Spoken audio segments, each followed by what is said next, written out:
ਆਪਣੇ ਸਾਥੀ ਨੂੰ HIV ਪੋਜ਼ਿਟਿਵ ਹੋਣ ਕਰਕੇ ਨੌਕਰੀ ਤੋਂ ਕੱਢਣ ਲੱਗਿਆ। ਕੰਪਨੀ ਵਾਲੇ ਕਿਧਰੇ ਗਲਤੀ ਵੀ ਨਾ ਕਰ ਲੈਣ।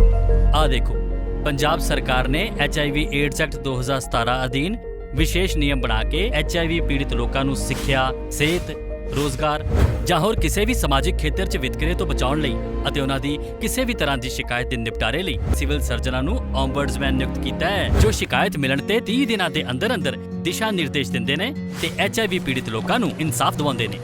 Hey viewers, you are watching the Savera and I'm Manpreet Kaur. A major new diplomatic initiatives aimed at shaping the future of the war-torn Gaza Strip has been thrust into the global spotlights.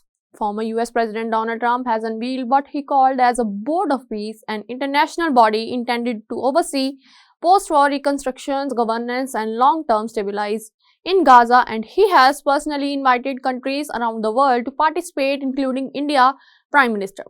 According to the charter drafted for the initiatives, the Board of Peace was established as part of the second phase of the Gaza ceasefire deal reached in October 2025 between Israel and Hamas.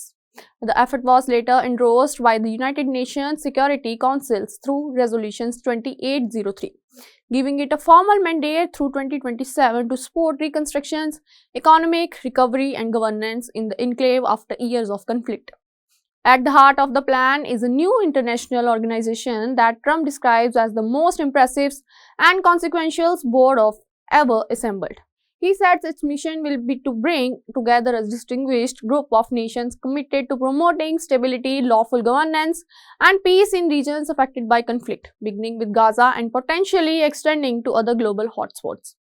The board's leadership will be chaired by Trump himself, with several prominent figures named as executive members, including US Secretary of State Marco Rubio, Trump's son-in-law, and Special Envoy Jared Kushner, former British Prime Minister Tony Blair, World Bank President Ajay Banga, and others tasked with steering reconstruction efforts.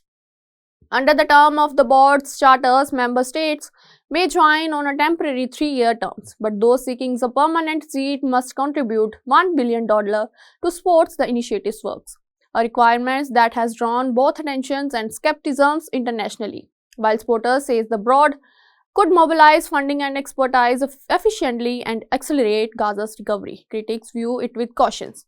Some diplomats and global analysts have raised concerns that the Board of Peace may undermine the traditional roles of the United Nations, with a structure that heavily reflects US leadership and influence.